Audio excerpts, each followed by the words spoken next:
Bienvenue sur Philosophie bouddhiste, l'espace où les enseignements anciens rencontrent les défis modernes. Ici, nous explorons la sagesse du Bouddha pour cultiver la paix intérieure, la compassion et l'épanouissement. Les mots que nous utilisons au quotidien peuvent être comparés à des lames affûtées. Ils peuvent bâtir ou détruire. Mais combien de fois nous arrêtons-nous vraiment pour réfléchir à la puissance de nos paroles? Dans ce monde empli de bruit et d'agitation, il est facile de sous-estimer l'impact que peut avoir chaque mot que nous prononçons. Pourtant, la sagesse ancienne nous enseigne que ce pouvoir est immense. Les enseignements de Bouddha Gautama rappellent que nos paroles sont parmi les armes les plus dangereuses, non parce qu'elles laissent des blessures visibles, mais parce qu'elles marquent profondément l'âme et le cœur. Lorsqu'on parle avec sagesse et compassion, les mots deviennent un pont, créant des liens solides et apportant un soulagement à ceux qui les entendent. Mais, à l'inverse, des mots prononcés dans la colère ou l'imprudence peuvent devenir des flèches empoisonnées. Ils s'infiltrent, sémant la discorde et les regrets. Combien de conflits auraient pu être évités si, au lieu de parler, on avait choisi de se taire? Le silence, souvent perçu comme une absence, est en réalité une présence puissante. C'est dans cette absence apparente que réside une force transformatrice, capable de guérir les blessures invisibles et d'apaiser les tempêtes intérieures. Le silence, loin d'être une faiblesse, est un refuge. C'est un outil que trop peu de gens savent manier, un moyen de reconnecter avec soi et de voir le monde sous un jour nouveau. Pourquoi tant de sages ont-ils prôné le silence comme un chemin vers la paix intérieure? La réponse est simple. C'est dans le silence que naît la clarté. Dans un monde où les distractions sont omniprésentes, le silence est une oasis, une opportunité de se recentrer et de découvrir la vérité qui se cache sous le tumulte de nos pensées. Dans une société qui valorise l'extraversion et l'expression constante, il est facile de croire que parler davantage équivaut à exister davantage. Pourtant, ce sont souvent ceux qui peu parlent, mais réfléchissent profondément, qui laissent une impression durable. Pensez au moment où un simple mot, prononcé avec intention et au bon moment, a changé le cours d'une conversation ou même d'une vie. Ces moments ne sont pas dus au hasard. Ils sont le fruit d'une maîtrise de soi et d'une compréhension du pouvoir des mots. Il est fascinant de constater que, bien que les mots soient des outils puissants, leur véritable force réside dans la manière dont ils sont utilisés. Parler moins ne signifie pas être moins entendu. Cela signifie être davantage. Un silence bien placé peut avoir plus d'impact qu'un discours de 1000 mots. Et lorsque nous embrassons pleinement cette idée, nous commençons à percevoir le silence non pas comme un vide, mais comme une richesse. Dans la tradition bouddhiste, le silence est souvent associé à la méditation et à l'introspection. Il ne s'agit pas simplement de se taire, mais de permettre à l'esprit de se libérer du bruit constant. Lorsque nous nous taisons, nous signifions des choses que nous avions ignorées auparavant. Le chant des oiseaux, le murmure du vent, mais surtout la voix intérieure que nous avons trop longtemps négligée. Cette voix intérieure, lorsqu'on lui donne la chance de s'exprimer, peut révéler des vérités profondes sur qui nous sommes et ce que nous recherchons réellement. En apprenant à maîtriser nos paroles et à embrasser le silence, nous commençons également à comprendre la véritable essence de la communication. La communication ne consiste pas uniquement à échanger des mots. Elle implique une connexion, une compréhension mutuelle. Et parfois, cette compréhension est mieux atteinte dans le silence. Les moments de silence partagés peuvent être plus éloquents que les mots, car ils témoignent d'une confiance et d'un respect mutuel. Le silence est également une invitation. Il invite à l'écoute, à la réflexion et à la compréhension. Dans un monde où tout va si vite, où nous sommes constamment bombardés d'informations et de stimuli, prendre un moment pour rester silencieux est un acte révolutionnaire. C'est un moyen de reprendre le contrôle, de ne plus être esclave des attentes extérieures et de redécouvrir ce qui compte vraiment. Enfin, le silence a un pouvoir curatif. Lorsque nous nous taisons, nous permettons à notre esprit de se reposer, à notre cœur de guérir et à notre âme de s'élever. Nous découvrons que le silence n'est pas une absence de bruit, mais une présence de paix.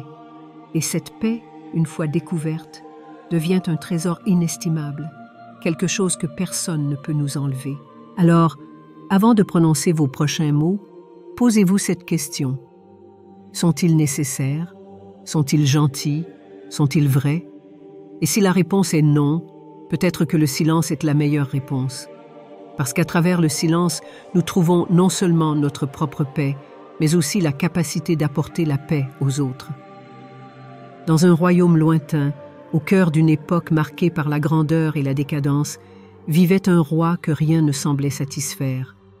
Malgré une richesse incommensurable, des terres vastes et une cour dévouée, il portait en lui une agitation qu'il ne parvenait pas à apaiser.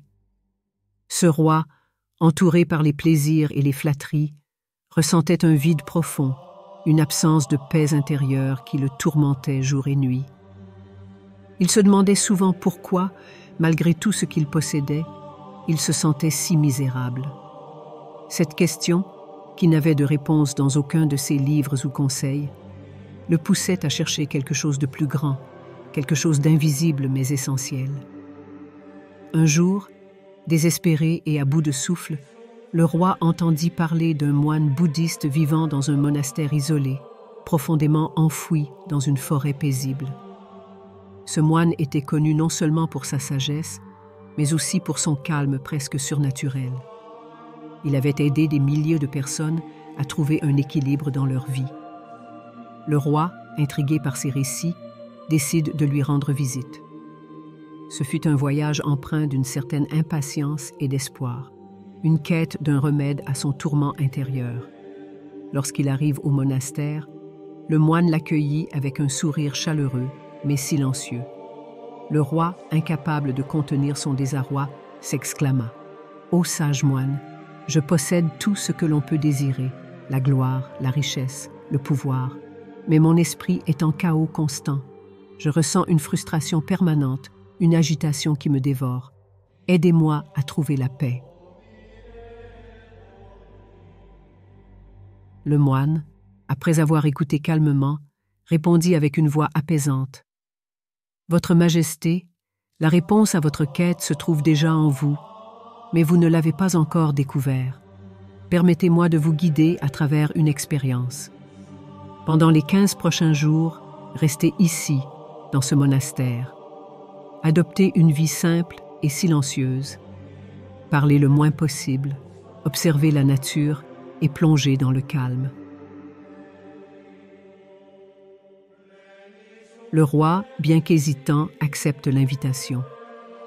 Le premier jour, il fut submergé par une avalanche de pensées. Son esprit, habitué à être constamment sollicité, se rebelle contre le silence. Il se demandait ce qu'il faisait là, loin de son palais, et doutait de l'efficacité de cet exercice. Cependant, fidèle à son engagement, il reste silencieux et observe les arbres, les ruisseaux et les oiseaux qui volaient au-dessus de lui. Les jours suivants, le roi commença à remarquer quelque chose d'extraordinaire. Peu à peu, le bruit dans son esprit se calme. Les pensées qui le tourmentaient s'estompaient, laissant place à une clarté qu'il n'avait jamais connue. Il vit la beauté des choses simples, le mouvement délicat des feuilles dans le vent, la douceur des rayons du soleil filtrant à travers les branches, le chant des oiseaux qui semblait raconter une histoire ancienne. Au 10e jour, le roi fait une découverte encore plus profonde.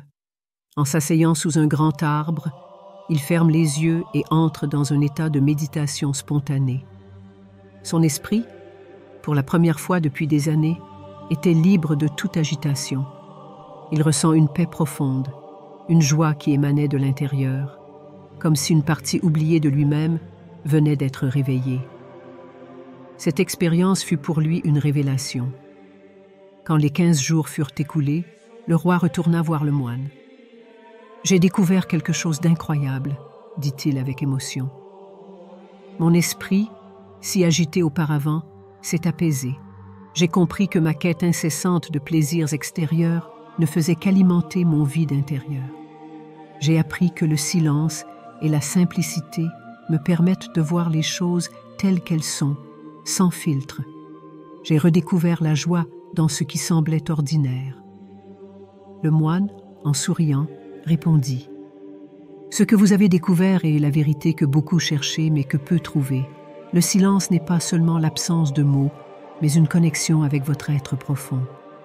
En embrassant le silence, vous avez commencé à voir au-delà des illusions de ce monde. Vous avez expérimenté la vraie paix. » Le roi, transformé par cette expérience, remercia profondément le moine. Il promet de porter cette sagesse dans sa vie quotidienne, de parler avec attention, de rester humble et de cultiver cette paix qu'il avait découverte. L'histoire du roi et du moine nous enseigne que, bien que le monde extérieur puisse offrir des distractions infinies, la véritable paix ne peut être trouvée qu'en regardant à l'intérieur.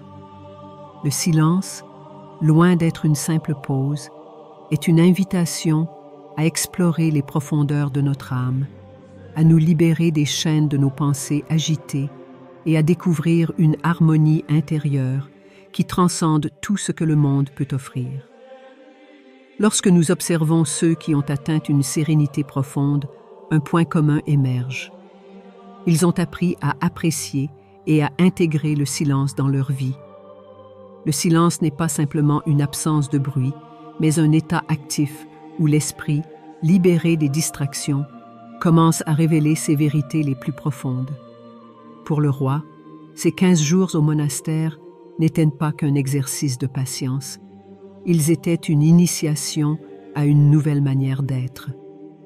Ce voyage intérieur qu'il avait entamé l'avait amené à découvrir des dimensions de lui-même qu'il ignorait. Les premiers jours avaient été les plus difficiles. Le roi, habitué à un rythme de vie frénétique, se retrouvait soudain face à une tranquillité déconcertante. Cette tranquillité, au lieu du calme immédiat, semblait amplifier le tumulte de ses pensées. Mais, alors qu'il résistait à l'envie de parler ou de retourner à ses habitudes, quelque chose de remarquable se produisait. Son esprit commença à ralentir. Les pensées qui auparavant surgissaient en cascade devinrent plus claires, plus espacées. Ce vide apparent est devenu un espace de repos, où il pouvait observer sans être submergé. C'est au cours de ces moments de silence que le roi réalisa combien il avait été esclave de son propre esprit. Il comprit que l'agitation qu'il ressentait n'était pas provoquée par son environnement, mais par sa propre incapacité à se détacher des attentes et des désirs incessants. Le silence, en creusant un fossé entre ses pensées et son être, lui permet de voir les choses sous un jour nouveau. Cette transformation était subtile mais puissante. Elle ne venait pas d'un effort direct, mais d'un lâcher-prise, d'une acceptation de ce qui était. Au-delà de ses expériences personnelles, le roi découvre également la beauté qui l'entourait. Pour la première fois depuis des années, il se mit à remarquer la simplicité du monde naturel. Le murmure des ruisseaux, le bruissement des feuilles, la danse des ombres sur le sol. Ces scènes, qu'il avait autrefois ignorées dans sa quête de grandeur, devinrent pour lui des sources d'émerveillement. Il comprit que le silence n'était pas seulement une absence, mais un état qui amplifiait la présence. En étant silencieux, il pouvait véritablement écouter, non seulement les sons extérieurs, mais aussi son propre cœur. Cette redécouverte de la nature et de son propre esprit éveilla en lui une profonde gratitude. Il se rend compte que la paix qu'il cherchait désespérément dans les possessions matérielles et les réalisations extérieures avait toujours été à portée de main. Le silence lui offre un miroir, un espace où il pouvait se voir tel qu'il était réellement, sans les masques et les artifices imposés par la société ou par lui-même. L'un des aspects les plus transformateurs de cette expérience fut la méditation spontanée qu'il vécut au 10e jour. En s'asseyant simplement et en fermant les yeux, il se sentit emporté dans un état de calme profond. C'était comme si son esprit avait trouvé un rythme naturel, une harmonie qu'il cherchait depuis longtemps. Ce moment de méditation ne nécessitait aucun effort forcé. Il était le résultat du silence et de la simplicité qui avaient imprégné ses journées précédentes. Dans cet état, il ressent une joie pure, une sensation de complétude qui ne dépendait de rien ni de personne. Le silence transforme également sa perspective sur la communication. Le roi réalise que trop souvent, ses paroles étaient motivées par l'ego, par un besoin de contrôler ou d'impressionner. Mais après ces 15 jours de silence, il comprit que parler était une responsabilité, un acte sacré. Chaque mot devait être choisi avec soin, non pour dominer ou manipuler, mais pour inspirer et guérir. Il se promet de ne plus jamais utiliser ses paroles à la légère, de ne plus gaspiller cette énergie précieuse dans des querelles ou des bavardages inutiles. Ce que le roi avait expérimenté était plus qu'une simple leçon de vie, c'était une véritable renaissance. Il avait appris que le silence n'était pas une absence, mais une présence puissante. Il avait découvert que, dans cet espace de tranquillité, les réponses aux questions les plus profondes de la vie émergeaient naturellement. Et il avait compris que cette transformation, bien qu'initiée par le silence, ne s'arrêtait pas là. Elle s'étendait à toutes les facettes de sa vie, influençant ses relations, ses décisions et même sa manière de voir le monde. Pour nous qui vivons dans un monde constamment bruyant et saturé d'informations, les enseignements tirés de l'expérience du roi sont plus pertinents que jamais. Nous avons tous accès à cet outil qu'est le silence, mais peu d'entre nous le comprenons vraiment ou l'utilisons pleinement. Le silence est un antidote à l'agitation moderne, une clé pour retrouver notre équilibre et notre paix intérieure. Lorsque nous apprenons à l'intégrer dans notre vie quotidienne, même à petite dose, nous découvrons une source inépuisable de force et de clarté. L'histoire du roi et du moine est un rappel puissant que le silence n'est pas un luxe, mais une nécessité. Il est la fondation sur laquelle repose une vie harmonieuse et épanouie. En embrassant le silence, nous nous donnons la chance de nous reconnecter avec nous-mêmes, de voir au-delà des illusions et de découvrir la vérité qui réside au cœur de notre être. Ce pouvoir transformateur, accessible à tous, n'attend que d'être exploré. Lorsque le roi retourna voir le moine après ses 15 jours de silence, il était un homme transformé.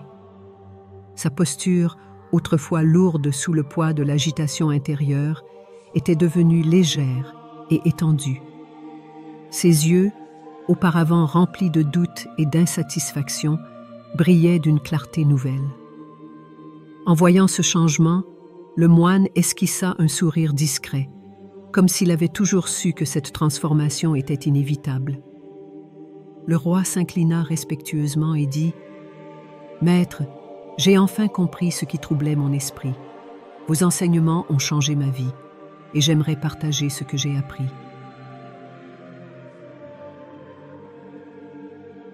Le moine, dans sa sagesse, répondit « Les leçons que vous avez tirées ne viennent pas de moi, mais de votre propre expérience.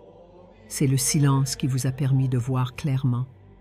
Le silence est le maître ultime, car il vous force à faire face à vous-même, sans distraction ni excuse. »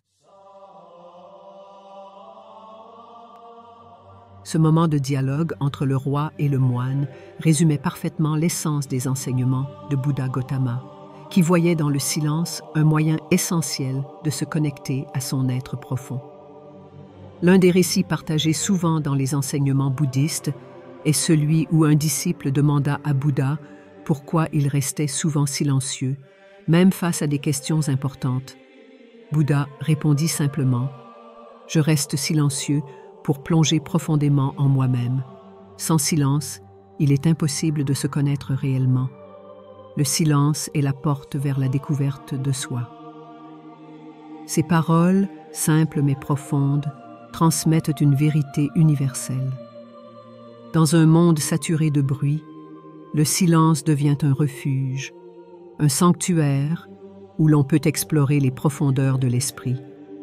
Le roi expliqua au moine que son agitation venait en grande partie de son habitude de parler excessivement. Il partageait que chaque mot qu'il prononçait semblait puiser dans son énergie vitale, laissant son esprit épuisé et distrait. En observant le silence, il avait découvert à quel point ses paroles étaient souvent inutiles ou motivées par des pensées négatives.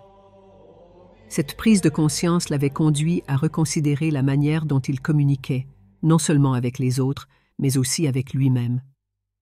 Le moine acquiesça et dit « Parler est une forme d'énergie.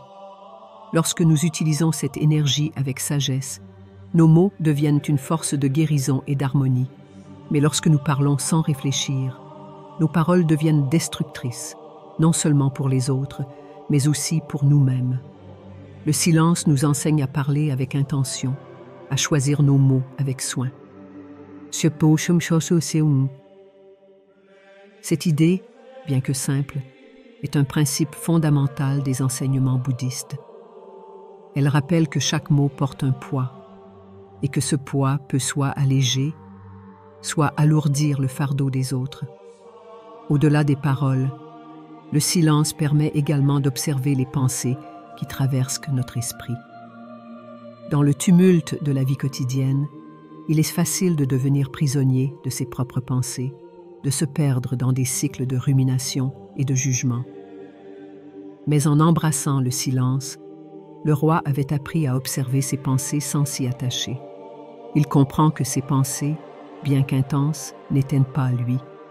Elles étaient simplement des nuages passant dans le ciel de son esprit. Cette réalisation lui donna un sentiment de liberté qu'il n'avait jamais connu auparavant. Le moine continue d'enseigner au roi que le silence n'était pas seulement un outil pour calmer l'esprit, mais aussi une pratique qui pouvait transformer ses relations. Lorsque vous apprenez à écouter véritablement, sans chercher à répondre ou à contrôler, vous créez un espace où les autres se sentent compris et valorisés. Le silence, dans ce contexte, devient un acte de compassion. Il montre que vous êtes présent, que vous respectez l'autre sans chercher à imposer vos propres pensées. Le roi trouvait dans ces paroles une clé pour améliorer non seulement sa propre paix intérieure, mais aussi ses interactions avec ses sujets et ses proches. L'enseignement bouddhiste va encore plus loin en affirmant que le silence nous rapproche de la vérité universelle. Bouddha enseignait que la vérité ultime ne pouvait pas être exprimée en mots, car les mots sont limités et imparfaits. Seul le silence permet d'approcher cette vérité, car il ouvre un espace où l'esprit peut transcender les concepts et les idées pour accéder à une compréhension directe. Le roi, en expérimentant le silence, avait goûté à cette vérité même. Il avait ressenti une unité avec le monde qui l'entourait, une sensation de paix qui allait au-delà de ce que les mots pouvaient en décrire. Les enseignements du moine, bien que centrés sur le silence, englobaient également l'importance de l'action consciente. Le silence ne signifie pas l'inaction, explique-t-il.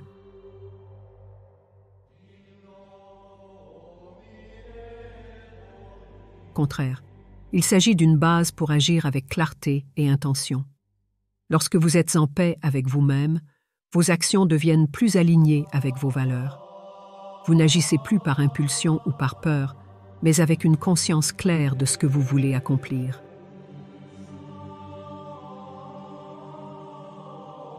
Le roi trouvait dans ces paroles une inspiration pour gouverner son royaume d'une manière nouvelle, en mettant l'accent sur la justice, la compassion et la sagesse. L'histoire du roi et du moine, ainsi que les enseignements de Bouddha, nous rappellent que le silence est un chemin vers la transformation intérieure. Il ne s'agit pas de se retirer du monde, mais de se reconnecter à soi-même pour mieux interagir avec le monde. En apprenant à écouter le silence, nous découvrons des vérités profondes sur notre nature et notre place dans l'univers.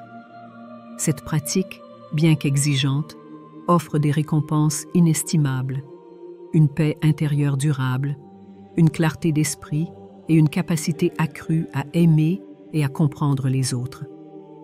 Alors que le roi se préparait à quitter le monastère, il promet aux moines de continuer à pratiquer le silence, non seulement pour lui-même, mais aussi pour inspirer son peuple.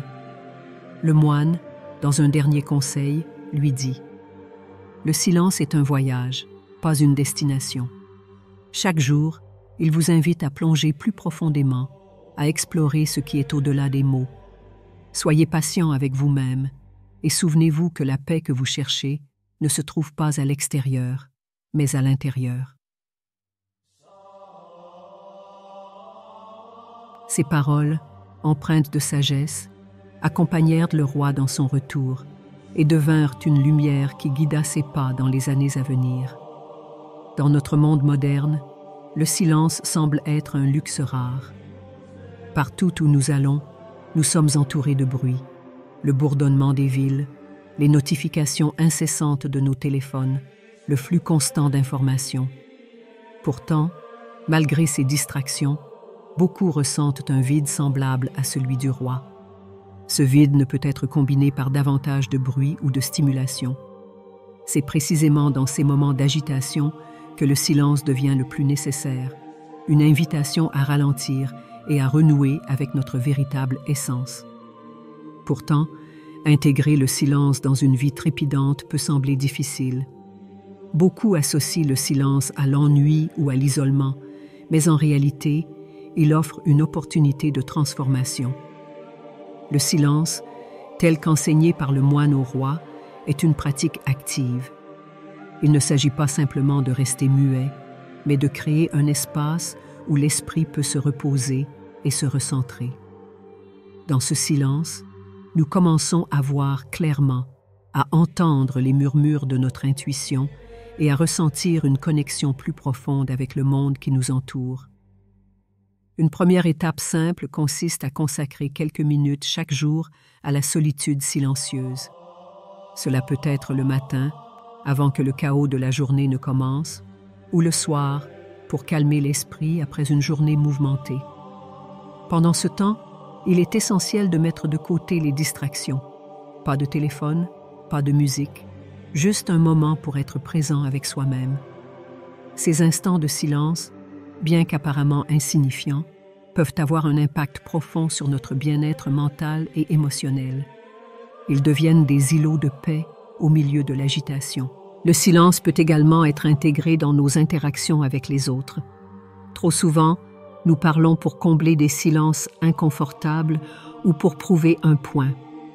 Mais en apprenant à écouter attentivement, sans interrompre ni juger, nous offrons un espace où les autres se sentent véritablement entendus.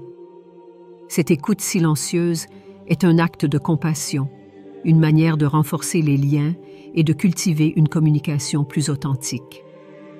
En restant silencieux, nous découvrons souvent que les mots des autres portent des significations plus profondes que ce que nous avions initialement perçu. Un autre moyen puissant d'intégrer le silence dans nos vies est à travers la méditation. La méditation, contrairement à une idée répandue, n'est pas une tentative de vider l'esprit, mais plutôt une pratique d'observation et de présence. Dans le silence de la méditation, nous apprenons à accueillir nos pensées sans y réagir, à voir nos émotions sans en être submergés. C'est un espace de liberté intérieure où nous pouvons nous reconnecter à notre essence et trouver une paix durable, quelles que soient les circonstances extérieures. Le silence, lorsqu'il est pratiqué régulièrement, transforme également notre relation avec le temps.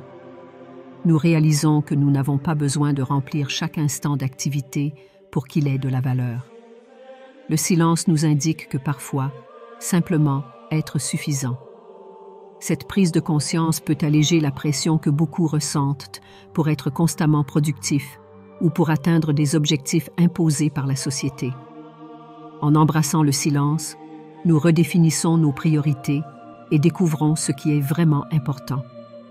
Une autre transformation notable est la manière dont le silence affecte notre perception de nous-mêmes.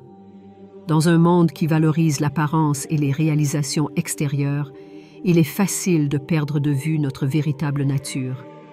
Mais dans le silence, nous commençons à voir au-delà des masques que nous portons. Nous nous reconnectons avec notre authenticité, avec ce noyau de paix et de sagesse qui réside en chacun de nous. Cette reconnexion nous donne une confiance et une clarté qui se transportent dans tous les aspects de notre vie. En plus des bienfaits personnels, le silence a également un impact collectif. Lorsque nous cultivons le silence, nous devenons des agents de paix dans un monde souvent chaotique. Nous apprenons à ne pas réagir impulsivement, à ne pas alimenter les conflits, mais à répondre avec sagesse et compassion. Cette attitude inspire les autres à faire de même, créant un effet domino qui peut transformer les relations, les communautés et même les sociétés. Le silence, bien qu'il soit un acte individuel, possède un pouvoir collectif immense. L'intégration du silence ne signifie pas renoncer à la parole ou à l'action, mais les aborder avec intention. Lorsque nous parlons après avoir passé du temps en silence, nos mots ont plus de poids et de signification. Lorsque nous agissons à partir d'un espace de calme intérieur, nos actions sont plus alignées et efficaces. Le silence devient alors une base solide sur laquelle construit une vie épanouissante et harmonieuse. Pour beaucoup, le chemin vers le silence peut sembler intimidant ou inaccessible. Mais il est important de se rappeler que chaque petit pas compte. Que ce soit en prenant quelques minutes de silence chaque jour, en écoutant plus attentivement ou en méditant régulièrement, chaque pratique contribue à créer un équilibre intérieur. Avec le temps, ces pratiques deviennent des habitudes, et le silence, autrefois étranger, devient un compagnon fidèle. Alors que cette exploration du silence touche à sa fin, il est crucial de se souvenir que le véritable voyage ne fait que commencer. Le silence n'est pas une destination, mais un processus continu d'apprentissage et de découverte. Il est un rappel constant que la paix que nous cherchons à l'extérieur réside déjà en nous, attendant d'être découverte. En embrassant le silence, nous embrassons notre humanité, notre sagesse innée et notre capacité à vivre pleinement. Si ces enseignements résonnent en vous, je vous encourage à faire un premier pas aujourd'hui. Prenez un moment pour être silencieux, pour écouter, pour ressentir. Permettez à ce moment de vous guider vers une plus grande clarté et une paix profonde. Et si vous avez trouvé de l'inspiration dans ces paroles, partagez cette sagesse avec d'autres. Ensemble, en cultivant le silence, nous pouvons créer un monde plus harmonieux et aligné. Rejoignez cette communauté de recherche intérieure et laissez le silence éclairer votre chemin.